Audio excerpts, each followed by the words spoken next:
first and foremost, I want to thank everybody that's brave enough to come out and speak. A lot of us are living in the closet right now, so to speak.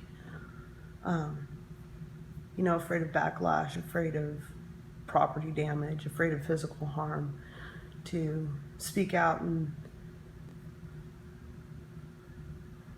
say what they are and are not in belief of. My walk away moment happened several years ago. And first and foremost, I voted for Bill Clinton. I remember the Monica Lewinsky scandal. I lived through it. I remember the Ken Starr investigation, the impeachment process. I remember all of it.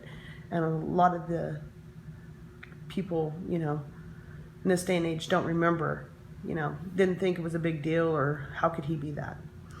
And I always, was pro-choice, pro-life, or pro-choice, I'm sorry, forgive me.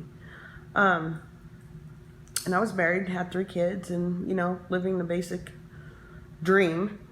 And in 2004, my marriage dissolved, and I picked up with my 3 daughters and moved to Texas from Las Vegas, where I was born and raised.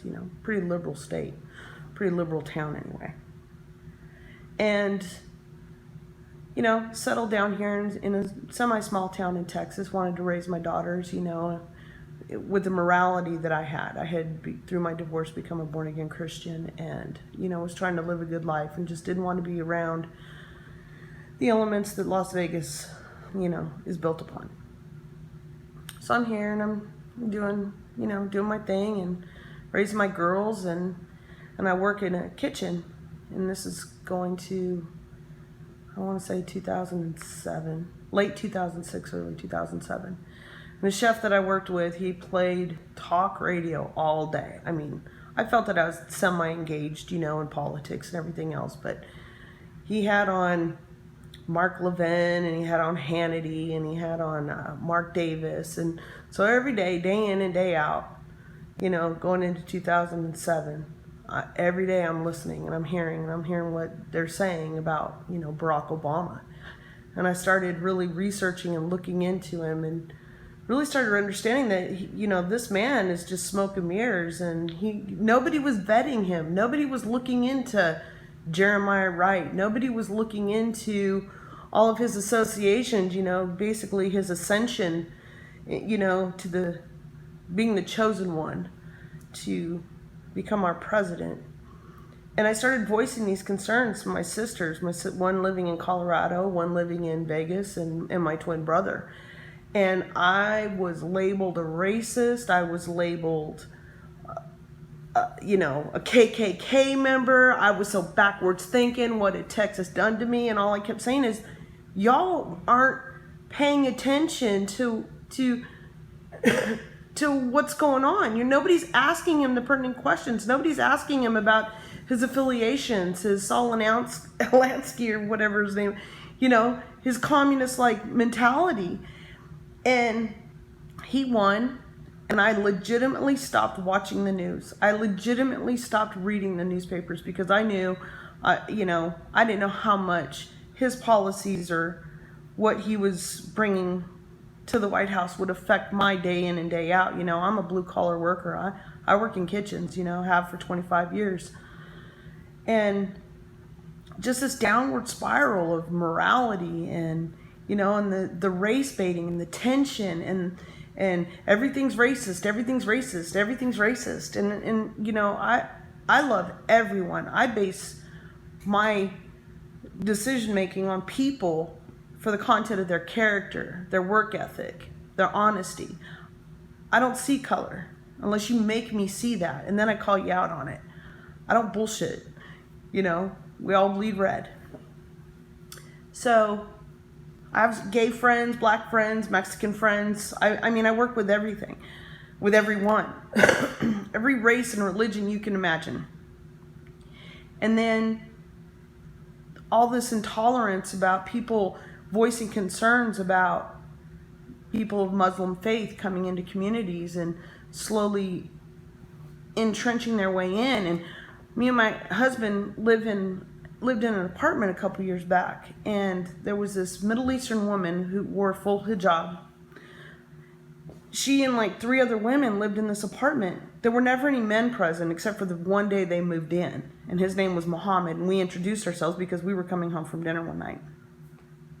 We never saw Muhammad. We saw 3 women and like 12 kids that lived in this 3-bedroom apartment right next door to us. And I'm like, what?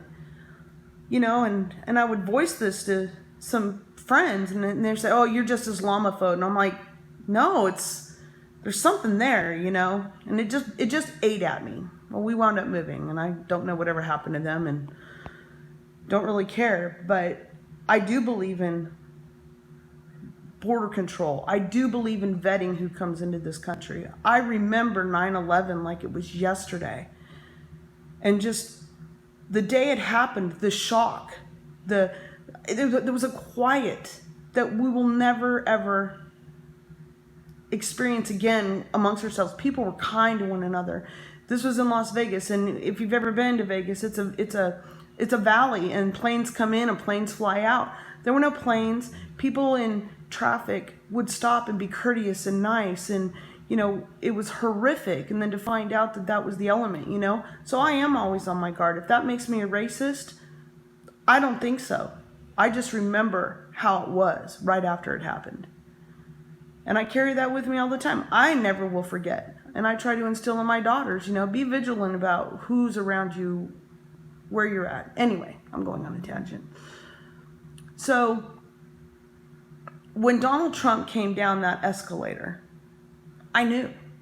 I remember following Hillary Clinton's career. I remember Benghazi, all of that. You know, just like, how is she not being held accountable? The body trail, Whitewater, all of these different things that people just seem to sweep under the rug. You know, she's paid for play. You know, what difference does it make? You know, has been corrupt. She didn't want to lose power. That's all it was about for her. She would have left Bill when all that happened with Monica Lewinsky, instead of sweeping it all under the rug, and Jennifer Flowers and all the others that have come forward that still don't get the time or the interviews, all the fake news. You know, they always swept that under the rug because you don't mess with the political machine. But when Donald Trump came down that escalator, I knew. I said, what does he have to lose? Just like he said to all the communities that have been led under Democratic leadership. They're third world countries. They are shitholes. Look at Chicago. Look at Baltimore. Look at Los Angeles. They're shitholes. And they've been run by Democrats since the 50s, 60s. What did we have to lose? That man has tried to keep every promise that he made on the campaign stump. Every promise. With the exception of all the obstruction that he keeps being met with in Congress. You know, their day of reckoning is coming as well. We are a silent majority. I ran away after Bill Clinton.